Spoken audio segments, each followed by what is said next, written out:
এমন ভাবে আমাদের এখন কাঠামোটাকে সাজিয়েছি যে যাতে আমাদের যদি কেউ চলে যায় 1 ঘন্টার জন্য যাতে কালচারাল সেন্টার বন্ধ না হয়।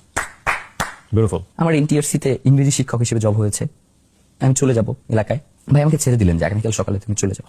ফজরের সময় নামাজ পড়তে উঠছি, ভাই আমার হাতটা ধরে বলতেছে যাবে, তুমি গেলে আমি খুব একা হয়ে যাব। আমরা জানি আমরা খুব নিঃসঙ্গ, আমাদের কোনো অভিভাবক নাই, আমরা এই জন্য আমাদের অভিভাবক আল্লাহকে মেনে নিচ্ছি যে আমাদের একমাত্র অভিভাবক এখন আল্লাহ, যে ওই রিক্সাটা যদি আমি থাকতাম তাহলে হয়তো ভাগ্যে গুলি করতে পারতো না।